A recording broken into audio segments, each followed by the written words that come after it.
하나님께 영광 돌린 귀한 찬양이나요 감사합니다. 오늘 침례식 있는 거 아시죠? 침례식이기 때문에 저도 말씀을 많이 줄일 계획입니다. 먼저 내려가시면 우리 무지개 교회하고 식사 시간이 겹치기 때문에 빨리 안 내려가셨으면 좋겠습니다. 오늘 저는 성공 뒤에 오는 시험의 골리앗이라는 제목으로 말씀을 드리겠습니다. 다윗이 만났던 첫 번째 골리앗은 주목받지 못한 인생이었죠. 그러나 하나님이 그를 주목해 보셨고 오늘 18장에 보면 다윗이 주목하였더라라는 말씀도 나옵니다.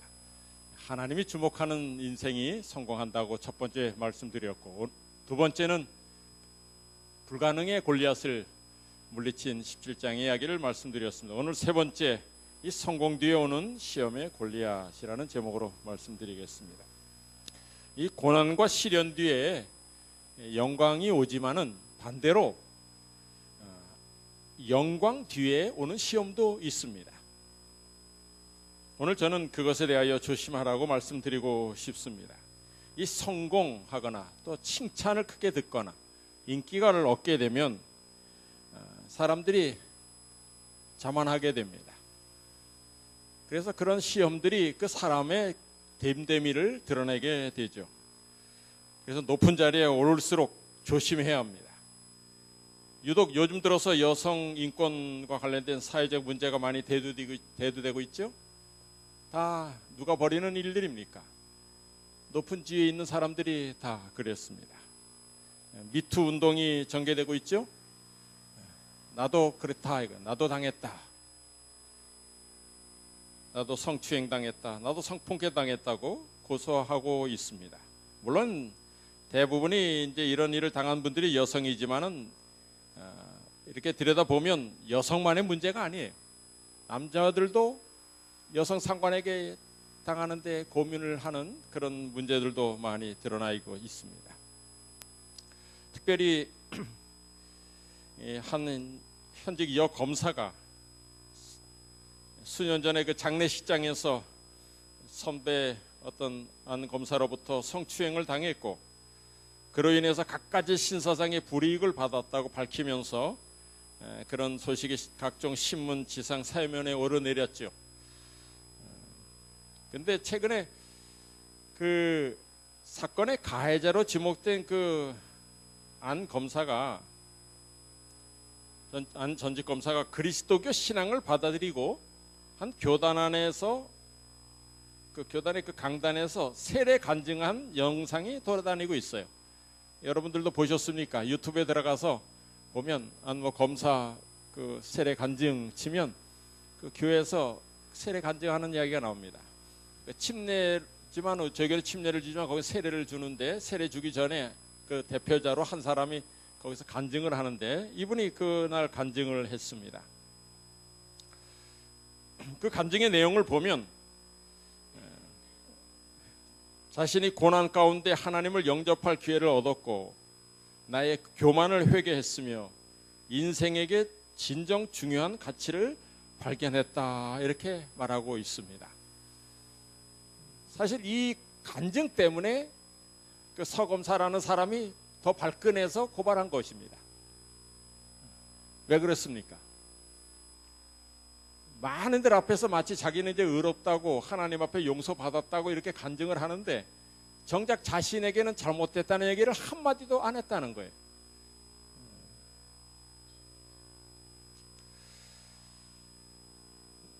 여러분들은 어떻게 생각하십니까?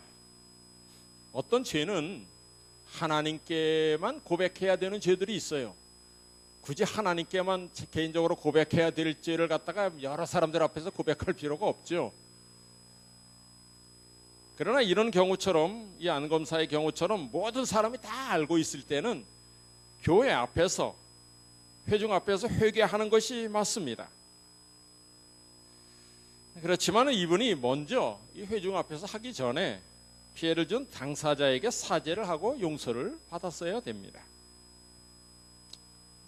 오늘 침례를 받는 네 분도 침례를 받으면 여러분의 원죄는 다 사해집니다. 모든 죄가 다 사해지지만 어저께 빌려간 10,000원 안 갚아도 되는 건 아니에요. 예? 빌려간 개인적인 것은 갚아야 됩니다. 또 잘못한 거는 개인적인 것은 사죄해야 돼요. 하나님께 우리가 원죄적으로 죽을 수밖에 없는 죄에서는 다 용서받지만은 갚을 건 갚아야 됩니다. 이분이 그걸 몰랐던 것 같아요. 한 가지 더 예를 들겠습니다. 여러분이 잘 아는 고 김근태 장관을 비롯해서 이재호 의원도 그랬고 아주 수많은 운동권 학생들을 고문했던 그 이근한 씨를 아십니까? 고문 기술자 이근한이죠. 그분이 이제 출소한 뒤에 지금 뭐 하는지 아십니까? 개신교 목사가 되었습니다. 책도 출간했어요. 책 제목도 고문 기술자 이근한의 고백입니다. 그분이 간증하는 것도 유튜브에 보면 또 올라와 있어요. 그들이 그 책을 낸 배경을 이제 발표하는 자리에서 많은 기자들이 묻습니다. 그 김균태 장관 묘소에 갔었습니까? 사죄하러 갔었습니까? 내가 가면 더 문란이 일어날 것 같아서 안 갔다.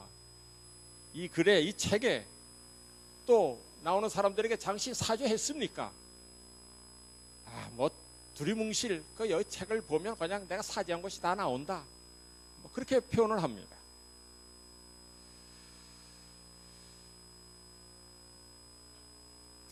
제 생각에는 정말 그가 출소한 뒤에 회개하고 목사가 되기로 결심했으면 그 장례식장에 찾아가서 자기가 맞아 죽더라도 사죄를 했어야죠. 내 잘못으로 이렇게 됐다고. 이런 그가 목회하고 있다는 소식을 들을 때 여러분 어떤 생각이 듭니까? 허탈감과 같은 유사한 감정이 들지 않습니까? 물론 하나님 앞에 스스로 죄인으로 느끼면서 회개하는 행위를, 그런 것들은 개인의 신앙이기 때문에 남이 그 진위와 가부를 왈가왈부할 수는 없어요. 검사가 기독교인이 된 것을 뭐라고 하는 것이 아닙니다. 고문 기술자가 목사가 될 수 없다고 하는 말이 아니에요. 모두가 하나님 앞에서 죄인이라는 귀에 익숙한 수사를 들먹이지 않아도 목사 이근환에게 돌을 던질 수 있는 그리스도인은 별로 없을 것입니다. 그러나 문제는 피해자죠. 이근환 본인도 고문 기술자로 악명을 떨쳤던 자신의 행위에 대해서 그 피해자들에게 이 책에서나 또 찾아가서 단 한 차례도 진심 어린 사죄를 하지 않았다는 것입니다. 그저 두리뭉실 나는 그럴 수밖에 없었다는 식으로 변명하고 맙니다.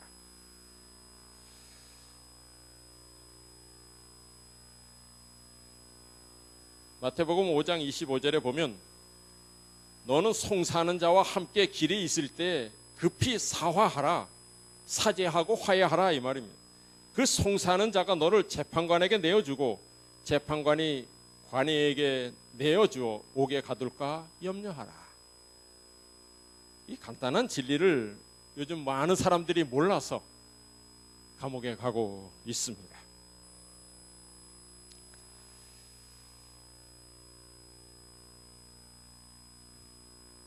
이근환 씨는 그 책에서 오히려 자신의 행동은 애국이었다는 아주 발언을 해서 오히려 피해자들을 다시 한번 고문하는 격이 되었습니다. 자기는 상관이 시켰기 때문에 그럴 수밖에 없었다. 그 전에는, 이분이 나타나기 전에는 아무리 뭐 심해도 이렇게 뭐 좀 때리고 좀 이렇게 구박하는 게 있었어도 이렇게 물고문할 때 뭐 이렇게 뭐 7줄인가 상에다 묶어가지고 묶은다 꼼짝 못하게 한 다음에 얼굴에다 수건을 넣고, 그 사람들은 뭐 물 호스를 갖다가 막 붓다 그러지만 자기는 그렇게는 안 했고 주전자로 갖다가 이렇게 붓대요. 주전자로 붓고 고춧가루는 안 했고 뭐 그런 글을 썼더만. 여러분 누워있는 상태에서 그 숨을 못 쉬게 코에다가 물을 쭉 해서 붓고 있으면 어떻겠습니까?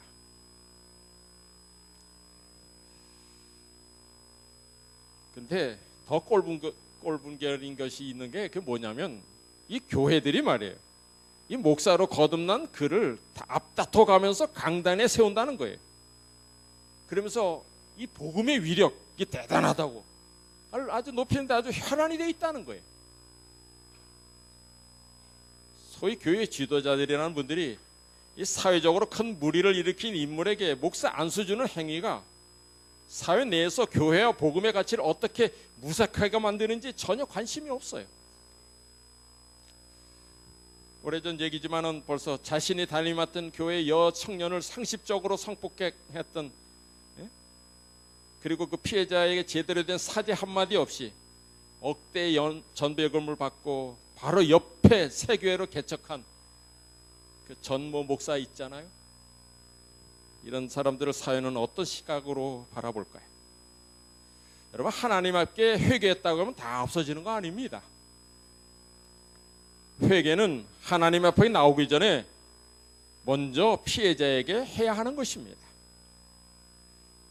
연말 기도주일에 자기에게 돈을 빌려가서는 갚지 않는 한 사람이 있는데 옆에 기도를 같이 하는데 그를 이렇게 기도하더래요. 주님, 저는 돈을 빌려가고도 제대로 갚지 않은 그런 큰 죄인입니다. 이 죄인을 용서하소서. 그래서 이제 다음 주는 내가 빚 받을 수 있겠구나 하고 기대했더니 다음 주 쳐다도 안 보고 돈도 안 갖고 오더래.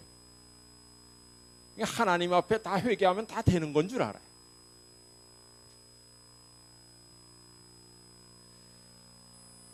이런 기도는 진정한 회개 기도가 아니죠. 우리 교회 안에는 이런 일이 없습니까? 물론 똑같은 일은 없겠지만은 한 가지 좀 생각해 보길 원합니다. 자신이 다니던 교회에서 어떤 실수를 했든지 혹 사람과 다퉜든지 어떤 잘못을 저지를 수도 있어요. 그러면 정말 그리스도의 사랑으로 화해하고 서로 용서하고 그렇게 해야 되지 않습니까? 그러나 요즘은 그렇게 하지 않아요. 주변에 교회가 너무 많다는 게 문제예요. 저하고 테니스를 같이 재밌게 치는 어떤 교회 젊은 친구가 있습니다. 대학에 다니는 친구가 있는데 농담 삼아 한 말이에요. 농담 삼아 한 말이에요. 목사님, 저희는 뭐 갈 때 참 많아요. 마음에 안 들면 갈 교회가 참 많아요. 한마디 그렇게 하더라고요. 좀 속이 상했어요. 제가 뭐라 그래요?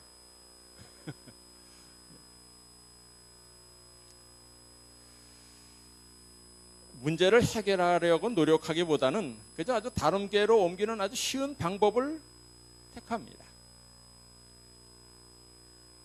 직분 빨리 안 준다고 옮기고 다퉜다고 옮기고 철새도 아니고 하늘에 가서 함께 살 사람이면 하늘 가기 전에 이 땅에서 그 모든 문제를 해결해야지.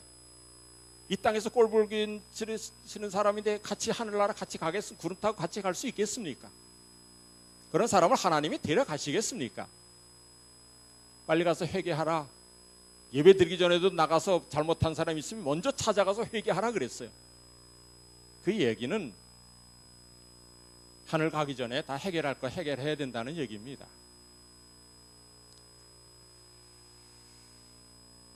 문제는 그런 사람을 아주 교회가 받아준다는 거죠. 받아줘도 아주 크게 환영하며 받아준다는 거예요. 상황을 잘 모르니 환영할 수밖에 없죠. 누구든지 교회를 찾아오는 사람을 막을 교회는 없습니다. 아무도 막을 권리가 없어요. 어떤 죄인도 교회에 오는 걸 막을 수가 없습니다. 그러나 직분 주는 것은 잘 신중히 해야 됩니다. 특별히 11금을 많이 내는 사람이 오면 아주 더 좋아합니다. 그리고 집사 안수, 장로 안수도 빨리 줍니다. 우리 교회 시스템은 반드시 교적이 있어야 직분을 줄 수 있어요. 먼저 교회에서 문제가 없었는지 확인하고 그리고 여러 해 동안의 신앙의 모습을 확인한 뒤에 교회 직분을 줘야 됩니다. 그런데 요즘 교회마다 아주 교인이 줄어들고 있어요. 11금도 줄어들고 있어요. 그런데 합회는 빨리 성적 올리라고 족촉을 하지.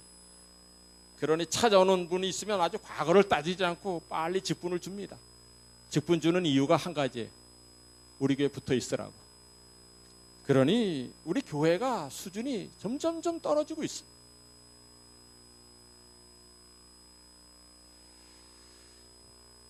이건환이나 전직 검사장을 받아들인 개신교회와 무엇이 다를까 그런 생각이 들었습니다. 이 파스칼은 이 세상에는 위인도 성인도 의인도 없고 오직 죄인만 있다 이런 말을 했어요. 사실입니다. 누구라도 남을 정죄할 수 있는 의로운 사람은 없어요.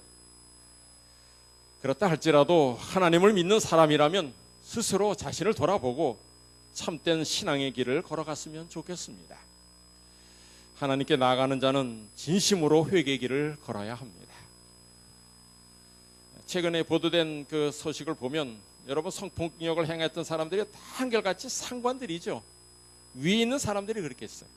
교수가 학생을, 부장검사가 아랫사람을, 연예계 선배가 후배를, 감독이 배우를, 성당 신부가 성도를, 거기에다가 참 제가 존경하던 그 시인, 그 고은 씨의 그 추태를 소식 듣고 정말 부끄러웠습니다. 그분의 시를 제가 좋아하고 설교에도 응용하기도 좋아하고 그랬어요. 시인 최 씨는 그를 괴물이라는 표현을 했어요. 괴물이라는 시를 쓰면서 바로 그 고은 씨를 묘사했었습니다. 노벨상 후보로 여러 번 걸었던 분입니다. 충분한 자격이 있는 분인데 왜 이분이 노벨상을 못 받나 안타까워까지 했어요. 근데 최근 소식을 듣고 나니까 노벨상 받았으면 큰탈 날 뻔했다, 노벨상에 먹칠할 뻔했다 하는 생각이 들어요. 윗사람은 그래도 되는 겁니까?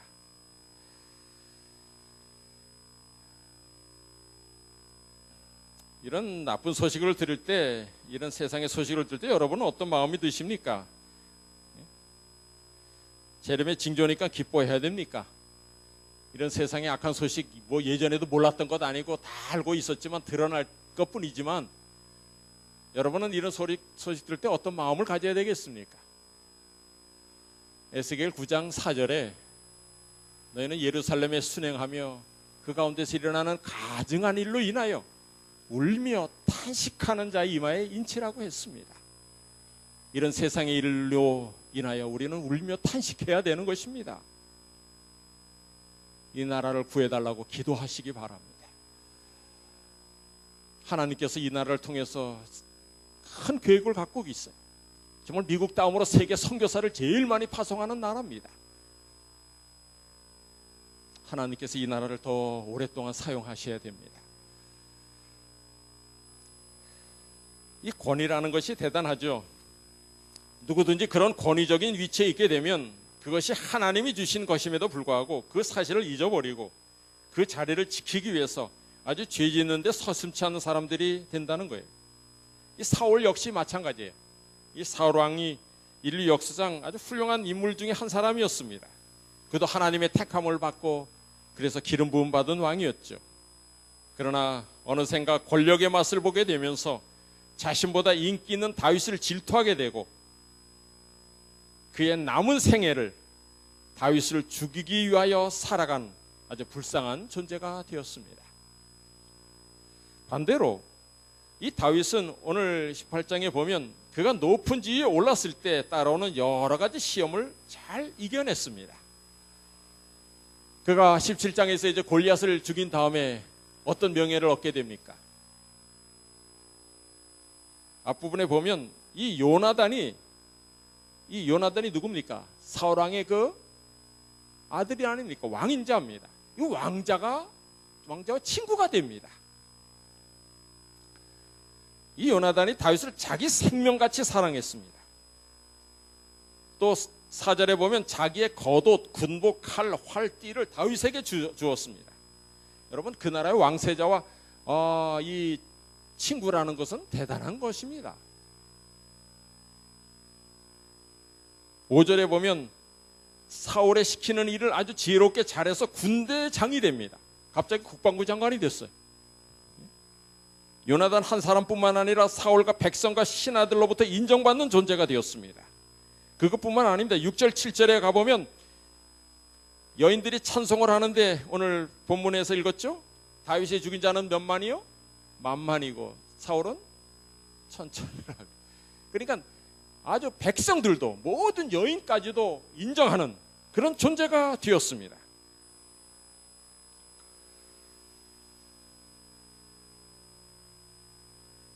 그렇게 온 세상이 다윗을 칭찬하기 시작했습니다. 만일 우리가 이 다윗과 같은 칭찬과 인기를 얻었다면 어떤 반응을 했을 것 같습니까? 그때 다윗의 나이가 몇인데요? 겨우 17, 18 그때 아닙니까? 많은 경우에 우쭐해지고 교만해지고 자기 자신이 가장 큰 자라고 여기고 잘못된 행동을 할 수가 있었을 것입니다. 충분히 그럴 가능성이 있었습니다. 내가 이스라엘을 국가적 위에서 구출해낸 영웅이다. 그렇게 가장 큰 자라고 여기는 것을 지극히 당연하다고 여길 수 있었을 것입니다. 그러나 그는 그렇게 행동하지 않았습니다.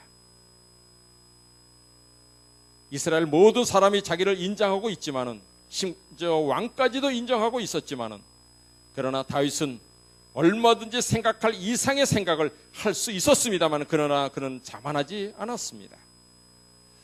저는 이때 이 시험이 다윗에게 있어서 큰 시험이었다고 생각합니다. 골리앗과 싸우는 시험보다도 광야로 도망 다닐 때보다도 더 무서운 시험이 바로 이런 시험이었다고 생각합니다. 그러나 다윗은 자신의 신분과 위치를 망각한 어떤 행동도 범하지 않았습니다. 사울은 여인들의 칭송에 영향을 받았지만 다윗은 영향을 받지 않았습니다. 다윗은 이 시험을 잘 이겼습니다. 부자선지자 650쪽에 보면 사울의 품성의 큰 결점은 칭찬받기를 좋아하는 것이었다 그랬어요. 이 특성은 그의 행동과 사상에 지배적인 영향을 미쳐서 모든 일을 칭찬과 자기를 높이려는 욕망으로 행하였다. 먼저 하나님의 칭찬을 받으려고 노력하지 아니하고 사람들을 기쁘게 하려고 애쓰는 자들은 아무도 안전하지 못하다. 사람들의 판단에서 첫째가 되는 것이 사울의 야망이었다. 오늘 안시라크 시간에도 칭찬은 뭘 한다고요? 고래를 춤추게 한다. 그러니까 칭찬하자고 그랬는데 칭찬의 위력은 대단합니다. 남편들을 좀 가끔 칭찬해 줄 필요도 있을 거요. 아내들도 칭찬할 필요가 있습니다. 정말 칭찬이 대단한가 제가 실험을 해본 적이 있습니다. 어떤 아이를 세워놓고 좀 그 아이들에게 미안하지만은 실험을 해봤습니다. 진짜 칭찬이 잘 위력이 있는가. 그래서 한 해는 칭찬을 했습니다. 예? 이렇게 쓰다듬어 주면서 칭찬이 아니라 아이고 너는 이렇게 못생겼니? 예? 아이고 이렇게 누구 닮아 이렇게 못생겼어?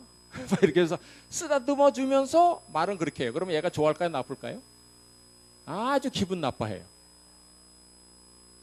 어떤 애는 데려다 놓고 다르게 실험을 봤어요. 꼴밤을 톡 때리면서 꼴밤 맞으면 기분 좋아요? 나쁘죠. 근데 꼴밤을 톡 때리면서 너는 왜 이렇게 잘생긴 거야? 왜 이렇게 공부도 잘해? 그러면서 이렇게 꼴밤을 때리면서도 칭찬하잖아요. 그러면 꼴밤 맞으면서도 어떻게 하는지 아세요? 웃어요. 칭찬의 위력은 대단해요. 근데 성경에 여러분 하나님께서 인생을 연단하는 도구 중에 하나가 칭찬이라고 기록되어 있어요. 잠언 27장 21절에 보면 도가니로 은을, 풀무로 금을, 칭찬으로 사람을 실현하느니라. 표준 세번역에는 칭찬은 사람됨을 달아볼 수 있다 이렇게 번역했어요. 다시 말해서 칭찬은 이 도가니와 풀무가 다른 어떤 물질의 본질을 드러내게 하듯이 그 사람이 어떤 사람인지를 드러내준다는 것입니다. 다시 말해서 칭찬의 양면성이 있는 거죠. 칭찬은 고래도 춤추게 하듯이 사람을 키우기도 하지만은 칭찬은 사람을 시험 들게도 합니다.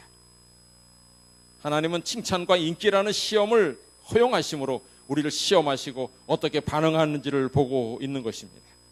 앞에 열거했던 수많은 사람들도 그들이 칭찬에 의해서 인기를 얻으니까 마치 자신들이 뭐라도 다 된 것처럼 아무렇게나 행동해도 다 되는 것처럼 그들이 했기 때문에 넘어진 것입니다. 교만한 자는 넘어집니다. 그러나 겸손한 자는 견고히 서 있는 것입니다. 다윗은 이 성공과 인기라는 시험을 잘 통과했습니다. 왜 이 시험 통과가 그렇게 중요한가요? 다윗은 이 시험을 통해서 자신의 중심과 존재의 근원을 어디에 두고 있는지를 증명한 것이에요. 이 시험은 아주 너무나 중요한 의미를 갖는데 그 이유는 이후에 다윗에게 더 큰 직분을 맡기고 더 높은 신분을 준다 할지라도 결코 그 자리를 맡겨도 타락하지 않고 하나님만을 의지하고 겸손할 것이라는 그 사실을 증명했기 때문에 이날의 사건이 중요한 것입니다. 여러분들도 혹 칭찬과 인기로 인한 시험을 만났을 때 우리가 기억할 말씀이 있습니다. 로마서 12장 3절입니다. 제가 읽고 마치겠습니다. 내게 주신 은혜로 말미암아 너희 중 각 사람에게 말하노니 마땅히 생각할 그 이상의 생각을 품지 말고 오직 하나님께서 각 사람에게 나눠주신 믿음의 분량대로 지혜롭게 생각하라. 기도하시겠습니다.